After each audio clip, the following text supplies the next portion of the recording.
Hey there, I'm Lee Ullman here with some big news from the National Young Farmers Coalition. We're partnering with Heritage Radio Network on a special season of The Farm Report. It's all about what's happening with the Farm Bill and how it impacts farmers and eaters. I am growing diversified vegetables on land that's been in our family for 150 years. And so with the pandemic, gentrification, property values going up, we had to sell the land and we lost it. Join us as we uncover the untold stories behind this massive piece of legislation that shapes how we grow our food, what we eat, and so much more.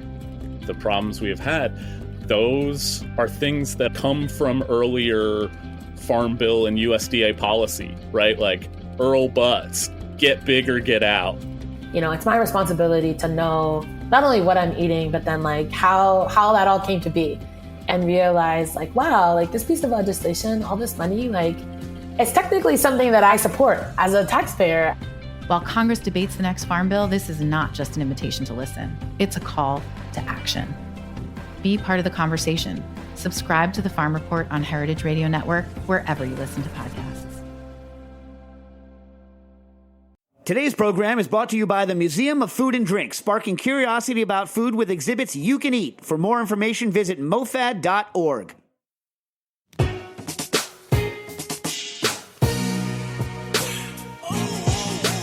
Thank you for listening to Heritage Radio Network. We are a member-supported, nonprofit food radio station. That means that every single thing we do, from broadcasting 35 weekly shows for free, to bringing you exclusive content from sold-out food events across the country, to offering scholarships to high school students, is only possible thanks to the support of our loyal members. And we want you to join the club. Become a member during our 2017 summer drive to get access to sweet swag and pledge your support to the world's only food radio station. Visit heritageradionetwork.org/donate to become a member now.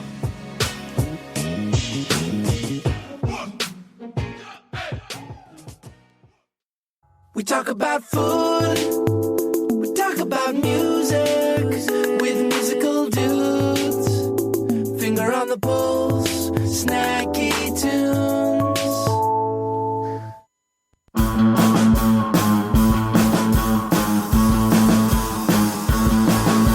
What is it now you're running from? The scum, go buzz around another room. I'm done, you sleep with your friends and you lie to yourself. You're selfish, but I'm not gonna pretend that I'm helpless. I can't take it anymore. I can't take it anymore. I can't take it anymore. Take it anymore. Take it anymore. I'm not gonna be around when shit goes down. I'm not gonna be around when shit goes down. You should have been with me. Ooh, I'm not gonna be around when shit goes down. Take it anymore.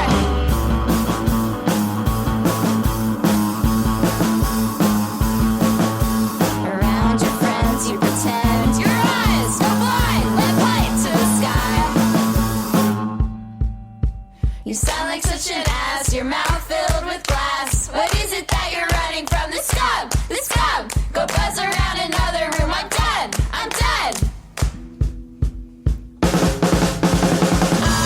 can't take it anymore. I can't take it anymore. I can't take it anymore. Take it anymore. Take it anymore. I'm not gonna be around when shit goes down.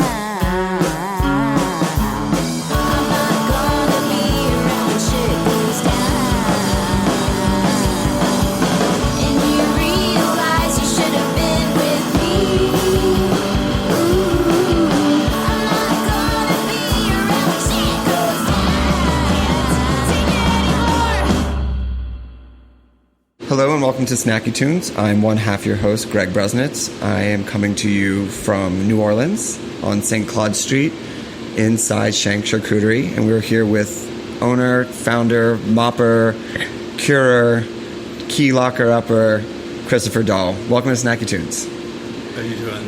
Good. So you grew up hunting with your grandfather. Right. What did you learn from him? What was the experience like? And where it was in Lafayette, correct? No, I was actually born in Lafayette. My grandfather lived in Colorado in a town, Eagle. It was in between Vail and Aspen. And he was a hunting guide there when he was a younger man. He was also worked on the family cattle ranch, so it was in the mountains. So I would live with them in the summertime, basically, and Christmas break too. Whatever school break there was, I went to those grandparents' house. What would you hunt? What would you fish? Or what was the appropriate time of the year for which animal? Yeah, fishing's kind of, you can fish year round in Colorado. But we generally didn't fish in the winter time because we just weren't really down with being cold for that long. Sitting on an ice block. Exactly. It's like they got that on lockdown in Minnesota. So wintertime, mostly rabbit. Fall would be deer, elk, and that fall is actually your main hunting season in Colorado. So other smaller things, rabbits, other animals, different times of the year, but that's kind of your big game. That's it. Fishing, good fishing where you can walk down a creek. It's going to be summertime after the thaw, so where you can get up to the higher mountains and all the beaver dams have thawed out and the trout are swimming, so that's more summer.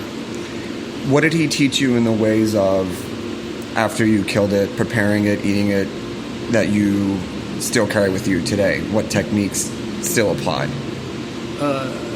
It's respect for the animal is using as much of it as possible, and really there's no excuse not to use the whole thing. So I practice that now. Growing up, we eat turkey necks. That's our family secret, and no one really ever goes for them, so we always grab them. Was there a particular animal and a piece of an animal that your grandfather this is the best secret? No, everyone throws this away, but actually this is the best part of the animal.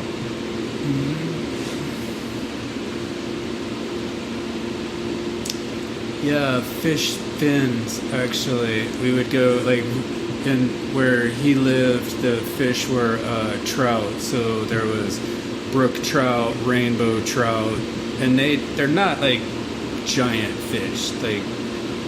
Large ones are, a big one is going to be a pound and a half. Right. It's a decent sized one. So if it's pan fried, you just basically dredge it in cornmeal and saute it in a little bit of fat in a pan, and that's still my all-time, that's my death row breakfast, is fried fish and hash browns. Pan fried. And so when you get that, most people just eat the flesh, because on those type of fish you can eat the skin. It's not like catfish skin, right? So but in the process of that, all the fins, the dorsal fins and the tail fins, they all get super crispy, and it's the ultimate fish potato chip.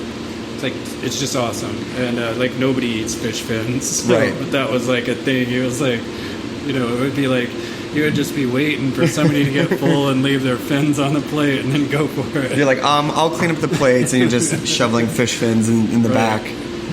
From there, how did you get into charcuterie and salumi making, and how did you get into the full butcher?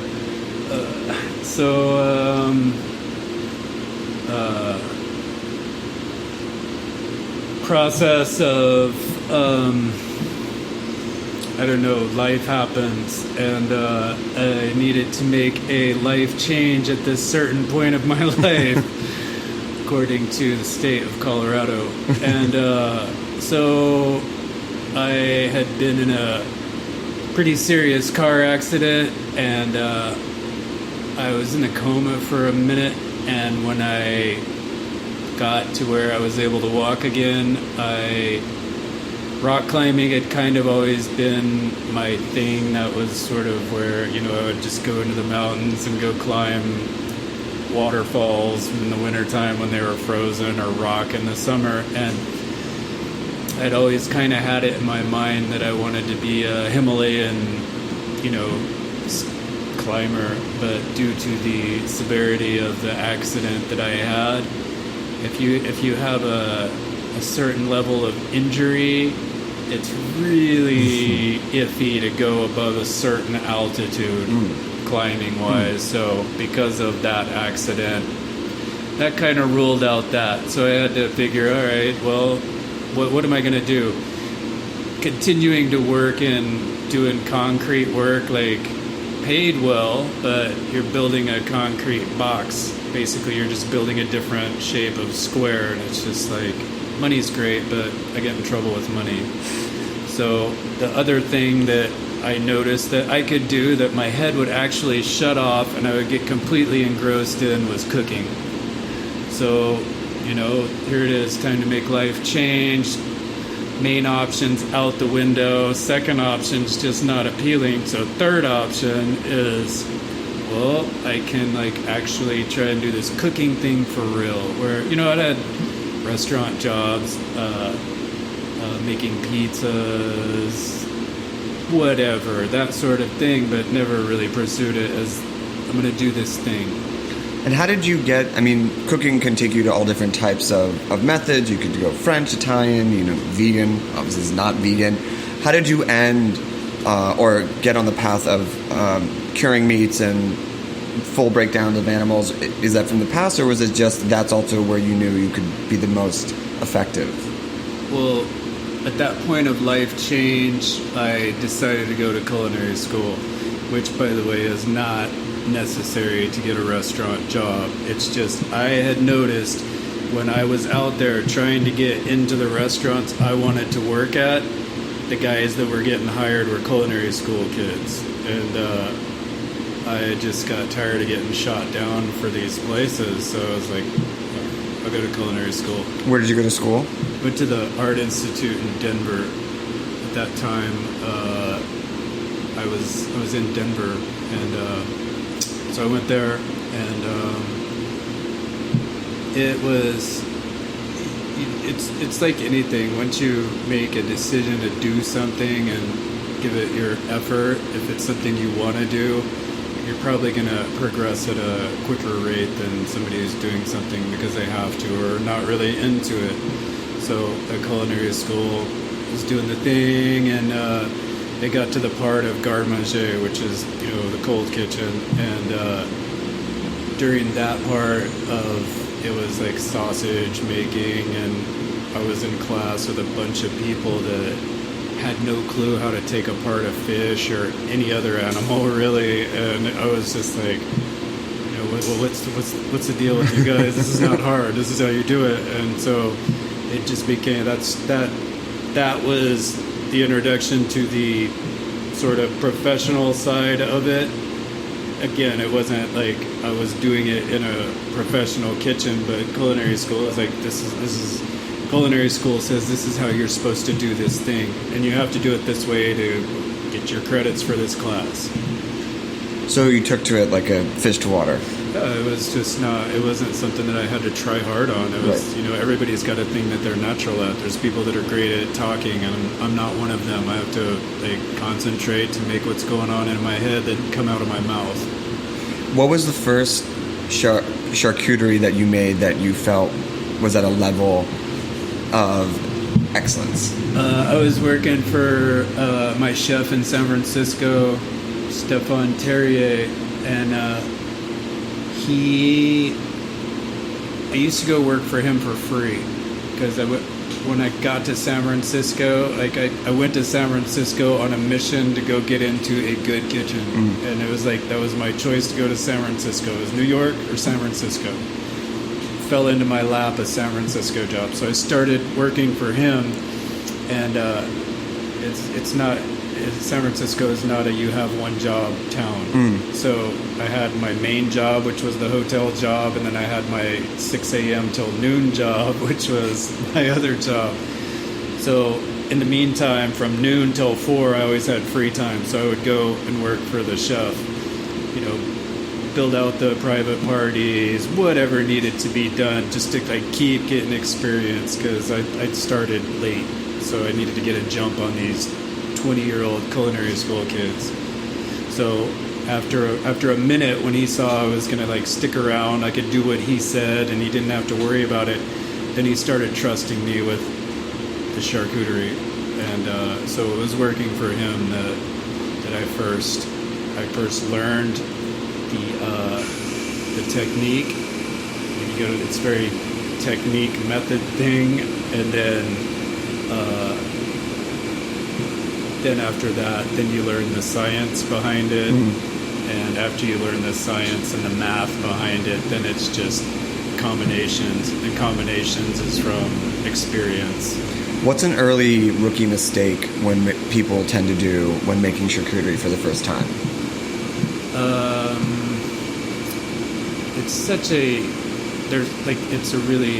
It's a big umbrella there. So, just, you know, like basic culinary principles, time and temperature. There's a reason that's a thing. Right. What brought you, or how did you end up back or in New Orleans and Louisiana after San Francisco? There was a restaurant that was going to be open here, and the chef here that was opening that, he had been out in San Francisco for a while cooking. And who was that? He came back here, Donald Link. And when he came back here and did his thing, he kept contact with the mushroom lady, which is like the mushroom lady of San Francisco. He kept in contact with her and still used her for the mushrooms. So she was from down here, and my chef out there actually used to go forage mushrooms with her. So there's kind of this, you know, the chef here, my chef there, and the mushroom lady. So they all had found out basically that this restaurant was going to open here, and I was looking to get back down here. And so just from the communication between those three, I found out that there was this job. So I got a hold of Donald, and he offered me a job. Was that similar cooking to what you are known for now, or was it a different world or a different type of execution? The job that I had in San Francisco was high-end Italian. Like our charcuterie program was mentioned in the first San Francisco Michelin Guide. So it was more in that area, high-end Italian, salumi. And the place that was going to be, that I came here to open, is more Louisiana charcuterie, which, you know, the Italian-French difference. There's a difference. It's kind of, it's really similar, actually. I mean, you can be nitpicky, but it's just better to look for the similarities. So under the umbrella charcuterie, salumi, a lot of the things are different. One's Italian, one's French. Well, we're going to take a quick musical break, and then we're going to come back and talk about Shank Charcuterie and how it came into existence. We'll be right back here on Snacky Tunes.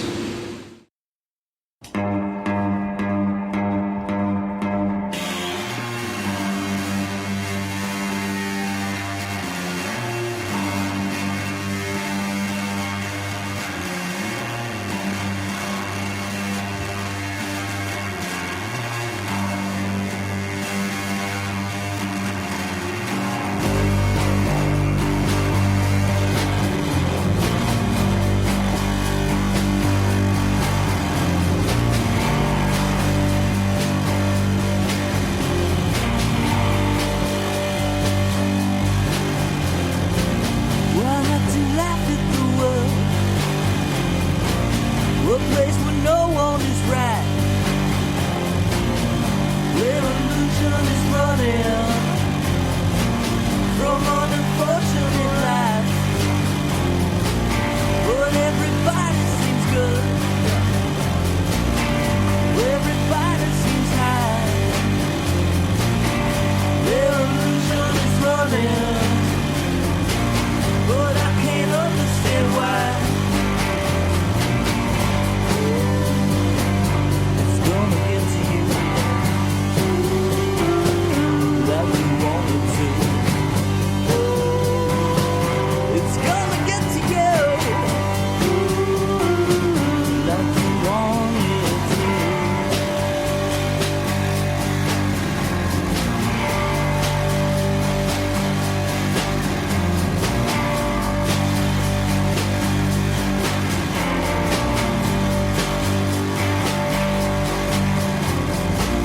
You'll have to laugh at the world,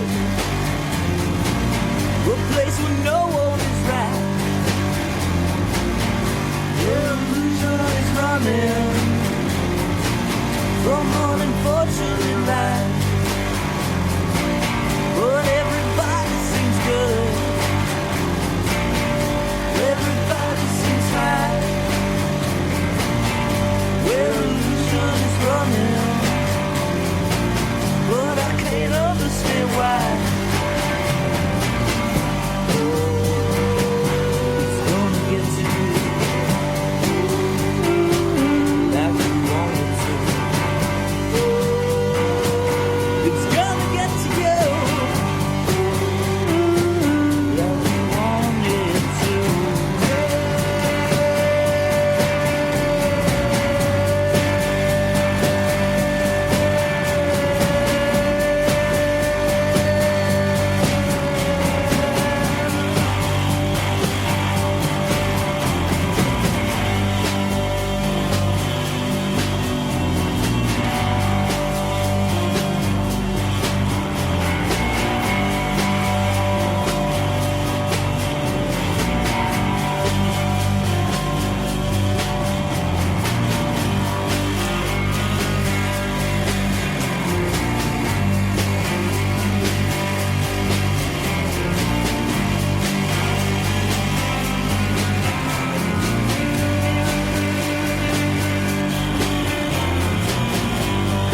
Laugh at the world. We'll have to laugh at the world. We'll have to laugh at the world. We'll have to laugh at the world.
When did Shank Charcuterie start to form as an idea? How did it come into existence? So I came here and opened a restaurant, and after that place, I got a job working for a different chef who was opening an Italian place that they had designs on doing what I had been a part of in San Francisco. So I went and talked to them and started working for them. They opened another spot as well, and what was the name of the spot? The first one was Amano. It was at the time, I guess it was more of a Roman area regional Italian, and then the same chef opened another spot called Ancora after that, which was Neapolitan pizza and salumi. So I did that. After those two projects, the next thing that I worked on was a butcher shop here in New Orleans, and it was just like, it was to be straight butcher shop and whole animal butchering. That was, because at this point that was sort of a thing. It was becoming a thing in the United States, the whole animal butcher shop. The guys in New York had already been doing it, and it was spreading. There was the place in Chicago, and so New Orleans, we started what was the one there. And what was it called? Cleaver and Company. And it was while working there that I just I decided I wanted to do it for myself instead of keep opening spots for other people. So that was probably, I wanted to say 12. Got it, 2012. So how did you begin to put together your own program? I mean, this place it feels different than the other butcher shops. It feels like very neighborhoody. It feels very homemade. It feels like if you're in a rush, this is probably not the place for you. How did you begin to put the concept together, what is the philosophy that you developed, and how did you get into St. Roch Market as well? Well, at the time, around 12, when the decision was made to open a spot, I had to find a place first, and there's a couple of food corridors here in New Orleans, Magazine Street, Ferret, Oak Street. Sort of your main food corridors. There's also Mid-City, and it just ended up being a thing of I wasn't going to be able to, doing that kind of rent was not going to be realistic. It's a lot of sausage. So, yeah. So, in the process of looking for spaces, where we are now on St. Claude Avenue it was just starting to turn around. Like, this was, for a few years there, this was crack central. There was no reason to be over here after dark if you weren't giving fuel to where there's smoke, there's fire saying. So anyhow, they built a school in the next block over, police presence up, and neighborhood started to turn around. The city had put a lot of money into redoing the St. Roch Market. That winter of 14, which was the 14-15 winter, it was really rainy, and the market, there's a farmer's market here, and the lady that's in charge of the farmer's market knows the guys that have the lease for the St. Roch Market, and she had talked to them, and they were looking for some meat person to go in there, and so she told me that they were looking, and I said, yeah, sure, give them my number, I'll talk to them, and so spoke to them about going in there, and I live here too. Like, I literally live upstairs from here.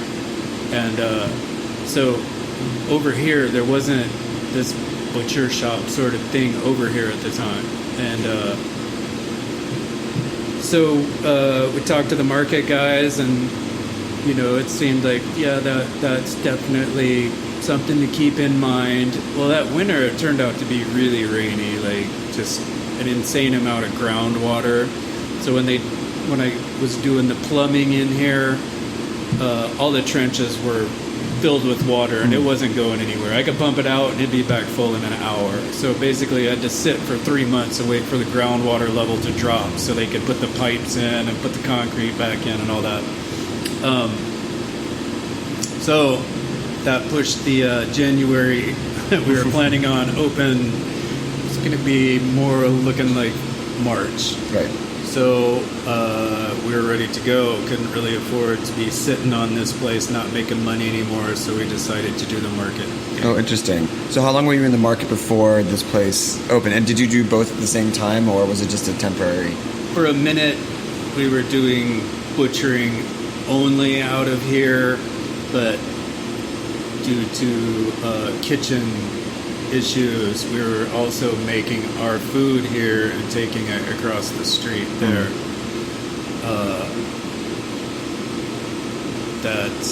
That's how that went down. So from April till November, we were kind of doing both. Mostly over there, but I had a guy here who was awesome, and I could, we would get together in the morning, make a list of what needed to get done.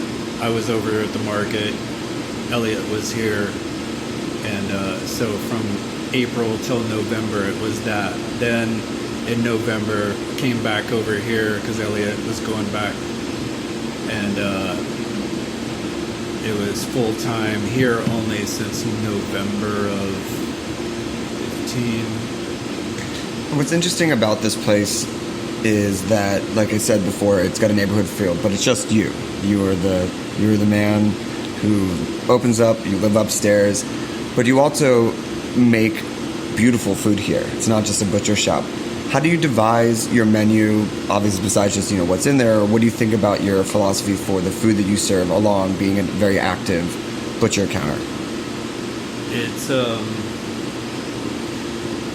It depends on the cabinet, really. The butcher cabinet. Right now, it's fully representative of what the people in this neighborhood want. And did that evolve over time? Did you have stuff in there that you were sure was going to sell, but didn't, and then people asked for different items? Yeah, that's like a constant. Yeah. You just have to throw stuff at the wall and see what sticks. What's something that you were so sure was going to sell but didn't? And what do you constantly get asked for that you're not putting in there? I cannot sell mortadella. If I call it bologna, I can sell it. Lardo. I cannot get rid of lardo, but if I call it fatback, I can get rid of it. It's like, so you've got like the Italian French, and then you've got the French Louisiana. So I still go through that. I still, I'll come up with something that I believe to be awesome, but it's getting people to trust that it's not.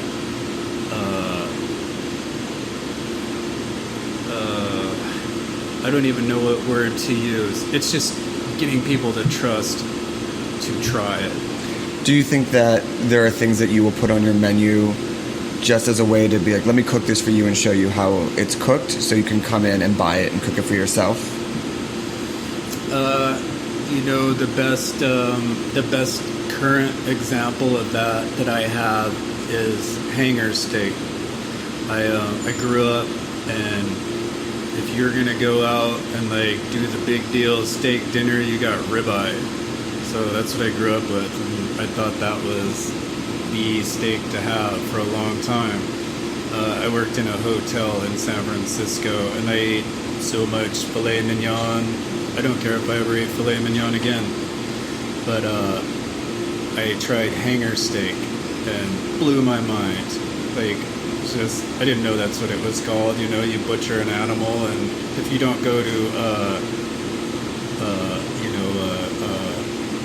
they actually have schools for butchering. If you don't know what all the cuts are from the North American Meat Processor Guide, all of them have a name and a number, and like the haven't seen a hanger steak before. I didn't know that's what it was called. It was just part of the guts in there when you got a cow. So hanger steak, I was like, it just blew my mind. Like I'd take that any day over almost any other cut.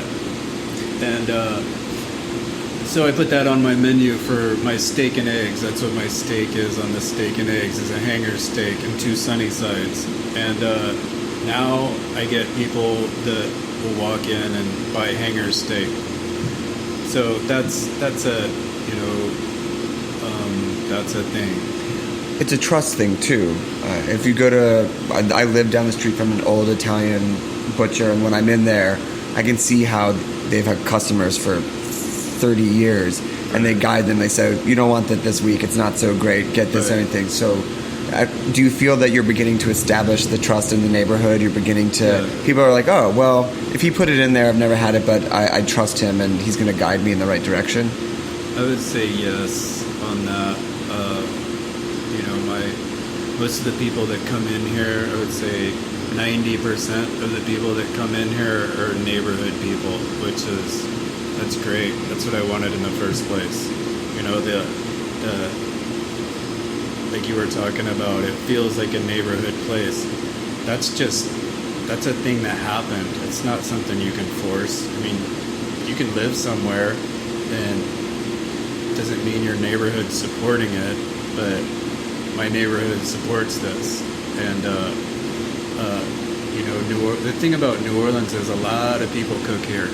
You know, a lot of people cook, and they'll check you out, and if you're good, they'll come back, and then they'll tell their neighbors or their friends about it, and then, so it's a word of mouth thing, and like that just happened. It just happened to work out that way for this shop.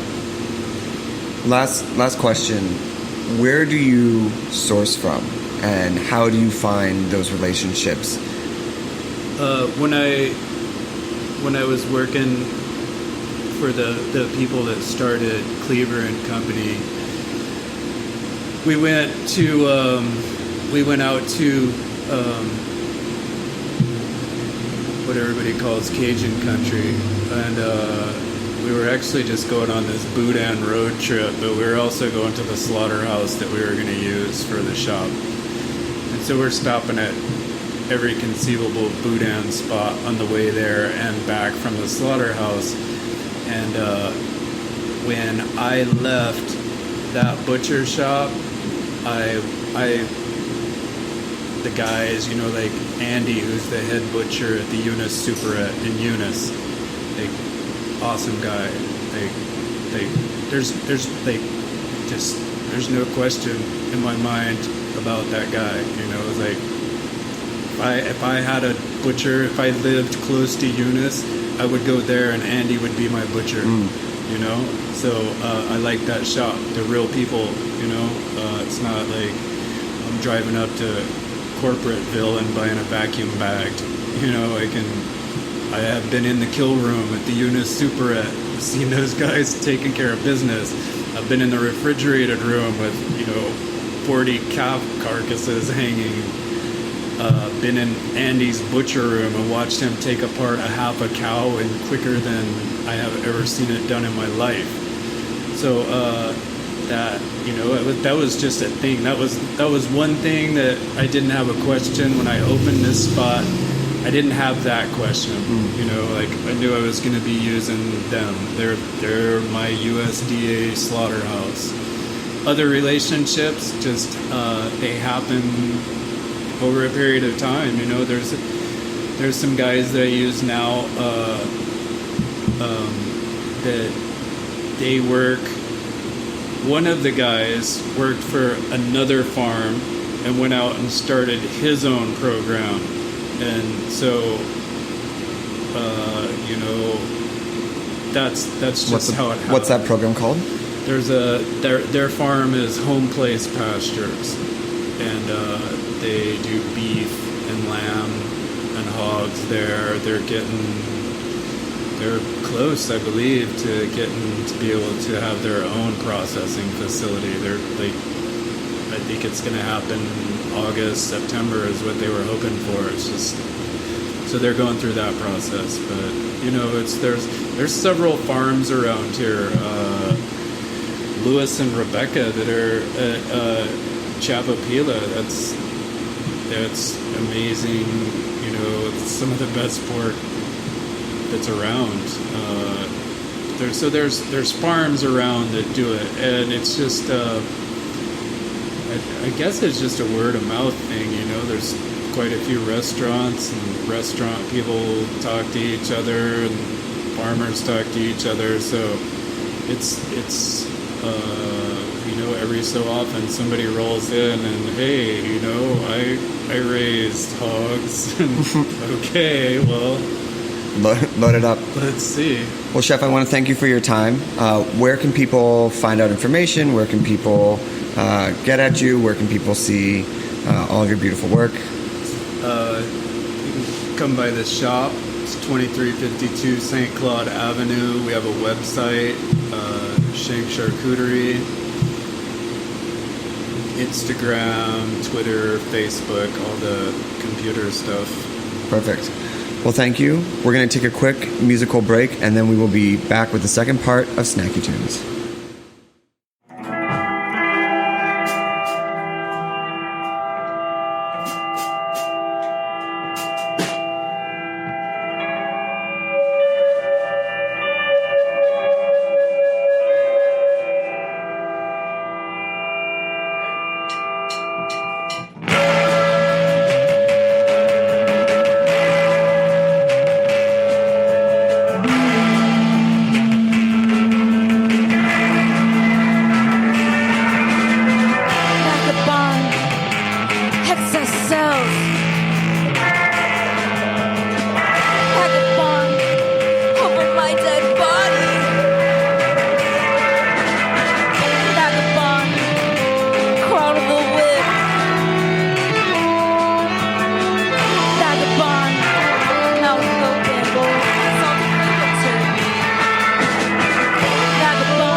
Hi, I'm Dave Arnold, the host of Cooking Issues on the Heritage Radio Network. We all know and love Chinese takeout dishes like General Tso's chicken and egg rolls, but here's the thing.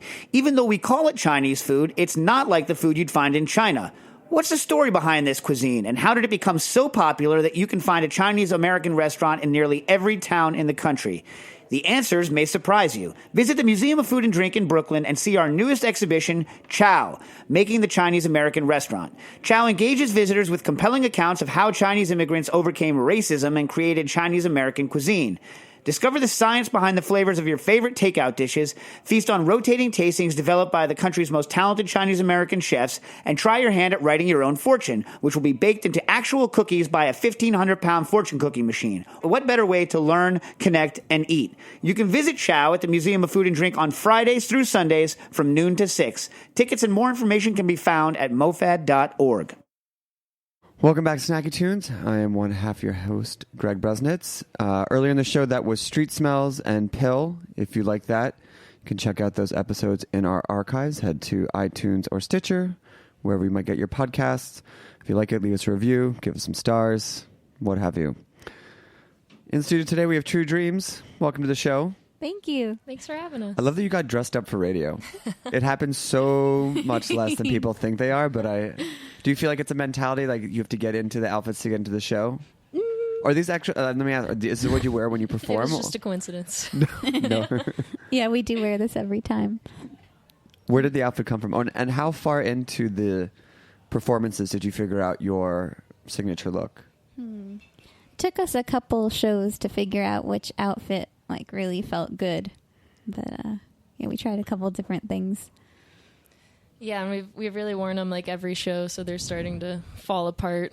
But, have a bit of a live show smell, if you will. Yeah, they don't. It's not the freshest thing in my wardrobe. Yeah, maybe you're well, the dry cleaning bill is a little high, and so well, let's start with Hannah first.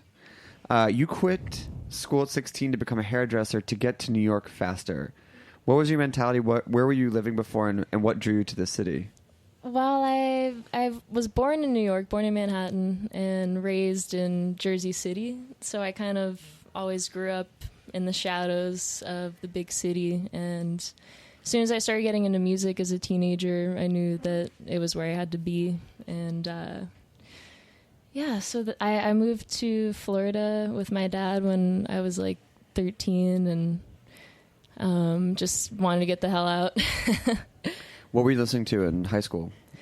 A lot of old school punk rock, 70s punk, 80s hardcore.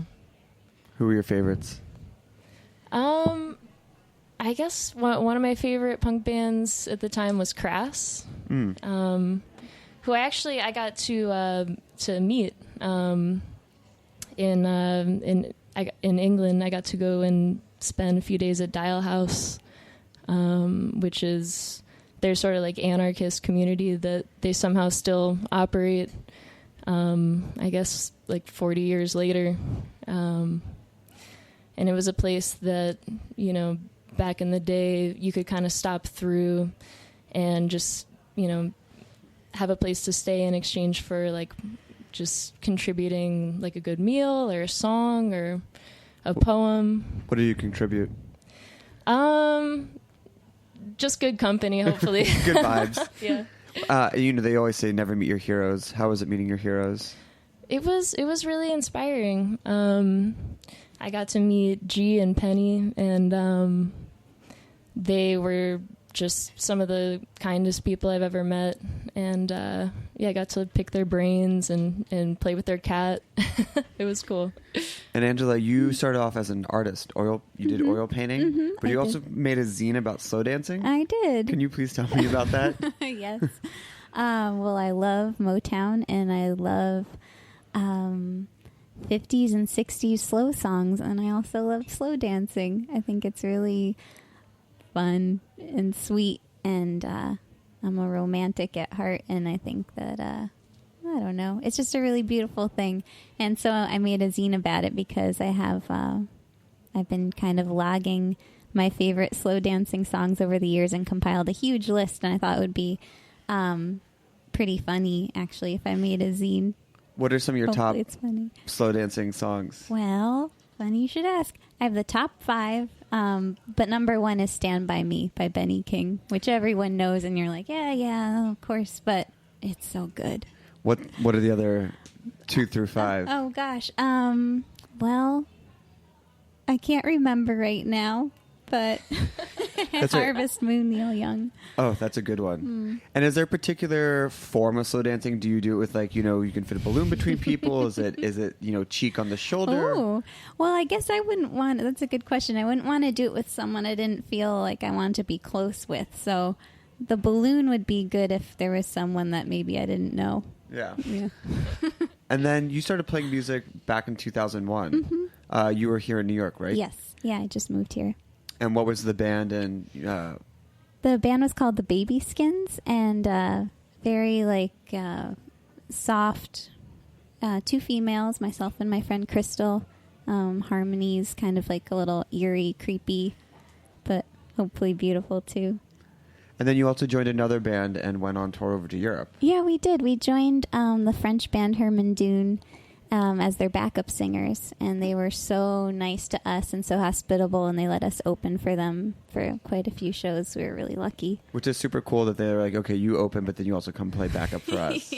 It was nice because I'm shy, so being a backup singer was pretty great because you can just feel like I can dance and do what I want, and they're looking at the lead singer. And then, Hannah, you didn't start playing music until a few years ago. Correct. Learning drums in your apartment, much to the chagrin of your roommates. Yeah, it's true. I've had an interest in drums for a long time, but I've always lived in apartments or condos where I wasn't able to play them, and so I finally saved up for an electronic kit. And I would play it with my headphones thinking it was okay, but sometimes it's worse because you can just hear the banging noises. Right, and that like plastic, like... Yeah.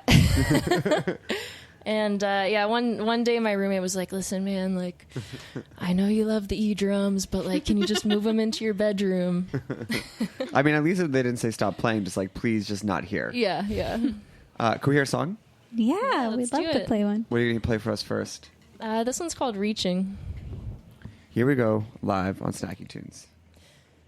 A 1, a 2, a 1, 2, 3, 4. Reaching for the pot, reaching for the pot. Reaching, reaching, reaching, reaching, reaching, reaching, reaching. Nobody wants to hear your preaching.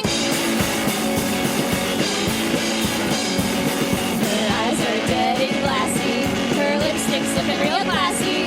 The water's running dry. The meat is filled with flies. She's the real Belle the Ball. Watch her as she falls. Ha, ha, ha. Try to make it last, but it's fading fast. I see her smile disintegrating. It's time to fill a hole. That hole is getting old. Oh yeah, oh yeah, oh yeah, oh yeah. Oh yeah, oh yeah, oh yeah, oh yeah. Oh yeah, oh yeah, oh yeah, oh yeah, oh yeah. It's not so bad. She stands strong and tall, scraping the comb off the casting walls, taking out the trash, taking out the trash, taking. Over a picture, he's masturbating. You two met in 2014 on a music video shoot. Mm-hmm. What was the band? What was the music video shoot? What were you doing? Our friends are in a band called Crazy in the Brains, and they're having a video shoot in a hotel in Chelsea, I think. And it was supposed to be like a funny rap video, and everyone was like supposed to be drinking, but instead of drinking alcohol, everyone was drinking Yoo-hoo. And I basically went by myself, and I was like, I don't know who to talk to. And then Hannah and our friend Kat walked in, and they just looked really cool and funny and friendly. And I was like, I think I can talk to them, and hit it off with both of them. Was it friendship at first sight? It was. And then when did you decide to make a band? was it a year later? Yeah, I think a year later. Yeah. Did it evolve over time? Was like, we should be in a band together like, after a couple of drinks? Or was it just one day, like, we should be in a band together, and the next day you started to write songs? Yeah, as soon as Hannah told me she's always, she's been wanting to play drums for a long time and play in a band, I was like, we should play together. I think I was a little shy about it at first, being like less experienced, and then after I felt like I'd had enough practice, I was like, all right, like let's do this. Yeah, and you're awesome. Yeah. And your process of writing songs is really cool because a lot of people, when they form bands, someone always writes the lyrics or someone writes the melody, but you two like to do it together. How is the process? How did the songs evolve? Where does the inspiration and then formation come from? Well, it actually started with Angela's idea. Oh. With kind of like there's a game called Exquisite Corpse, which is it's a drawing game where you fold a piece of paper into 3 parts, and someone draws the head, someone draws the torso, and someone draws the legs. Mm-hmm. And then when you unfold it, it's this weird like monster looking thing. Mm-hmm. And so we basically have done that with a few of our songs. How does it work in the songwriting process? So, well, we've started like talking about a mood before we play the game and how we're feeling, and we'll usually write the music first, and then you just like leave one word out of, which is like the last word of the first sentence, and then the next person starts it with the first word of their sentence. So you get a lot of like funny stuff and stuff that's unusable, but then I feel like it pulls a lot of interesting things like out of your subconscious mind too that maybe you wouldn't think of otherwise. Yeah, definitely. How many tries do you need to go through the process to get the lyrics to a point, or when do you stop using that as the device and then you're like, okay, we'll make a song out of this? Yeah, that's a good question. I guess we kind of just look at it and we're like, which parts can we use? And we'll take little snippets out and fit it into a melody that we like, that we've made up. It was really important to me to play in a band where I felt like everything was 50-50, or like a real band. Because a lot of the time, like you said, someone's the songwriter and their only role is to play drums or to play guitar. And it just feels so good if everyone's participating equally. And yeah. Can we hear another song? Yes, please. What are you going to play for us? The song's called Pavement.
Angela, you're a pastry chef and baker in Yes. the city. Where do you work? What's your specialty? Ooh, I'm actually gonna start a new job soon. Oh. There's a new bakery opening in Williamsburg. I'll be the head baker of. So Can you say what it is, or is it still a secret? maybe it's a little bit of a secret, but Okay, that's fine. What's your specialty? I love to do cakes. I love to eat sweets so much, so I'm really passionate about any kind of baked good. But I love to do cakes and like very intricate piping, like wedding cakes. I love. How do you balance being in a band, which is out so late, and a baker, which is up so early? Oh my gosh, sometimes it's really hard. Yeah, I've got to plan it pretty well. And Hannah knows I'm tired sometimes. And what hair salon did you end up working at in the city? I actually work at a barber shop now. I quit the salon life, and I work at Persons of Interest in Williamsburg. Oh, that place is great. Thanks. Why did you quit the salon life? Well, I originally came here to do like a pretty intense apprenticeship at a place called Arojo. There's a couple of them in the city, and it was like an incredible program. But it was just super intense, and you know, it's actually easier to make money as a hair cutter, in my opinion, at a barbershop because your clients come back more frequently, and so. Fair enough. You two are working on your first full length, right? Mm-hmm. Recording this month, or I guess it's August already. Yeah, I know. I know. Where did this? I have no idea. I don't know. Pack it in, people. It's the last month of summer. Where are you recording? Who are you recording with? What's the process? We're going to go up to New Hampshire and record with this amazing band called Crushed Out, our friends Frank and Moselle. They have a home recording studio in the middle of the woods, and it'll be really beautiful and relaxing, and they're so talented, such talented musicians. It'll be really fun. How long are you going to be up there for? I think 2 days. We're going to try and bang it out. Or try to stretch it out, bring good vibes, maybe make some cakes. Yeah. See if you can trade Ooh. like a day for a cake. I'll try that. Last question. Where's the bodega where you got your name from? It's in Ridgewood. I think it's on Cypress. I don't know how much longer it'll be there because it's closed down. Was it closed when you got the name? Like just the sign was left? I think or it was closed like right around the time that we became a band, which The I dream don't is know what dead. that means. Yeah. But Yeah, maybe. Well, I mean, you're carrying. I mean, true dreams. You're just carrying on the legacy. yeah. It's been transferred. Yeah. Maybe it was there for 40 years. Yeah, Who maybe they knows? had a good run. Yeah, maybe they had a good run. Rents are tough. Yeah. Life is hard. Well, I want to thank you both for coming on. Thanks so much for having Really, us. really nice to meet you too. I want to thank Kristopher Doll of Shank Charcuterie for being our food guest. We are going to be back next week with another live episode of Snacky Tunes. Oh, where can people find you? Get your records, book you, check out the style that you're wearing since they can't see it's on radio. Maybe look at some cake inspiration. Yeah, we're on Instagram, True Dreams Band. We're on Facebook. And we have 3 songs up that we recorded with our friend Casey Holford on Bandcamp. Love Bandcamp. Yeah. They're the best. I know, we love them too. What are you going to take us out with? This song's called Female Artists. Perfect. Well, thanks for listening, and we'll be back next week with another episode of Snacky Tunes.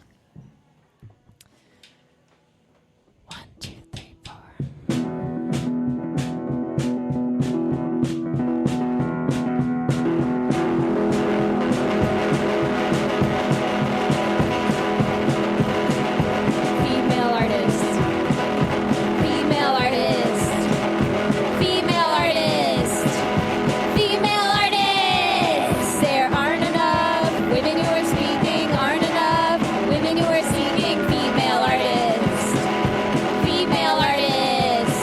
There aren't enough, aren't enough, aren't enough. Female artists. Female artists. Woman is my prison, my affliction, his decision, my depression, his oppression, my dependence, his possession. I've been told my place in the human race. There is a sex war going on. There is a sex war that's been going on. But I'm not a pedestal for you to stand on, and I'm not here to smile for you. My expression will rise above your narrow perception, and that's because you only love women which is timid and sweet, mild and meek, using your fear on meek, weak women to inherit the earth. Female artists. Female artists. There aren't enough women who are speaking, aren't enough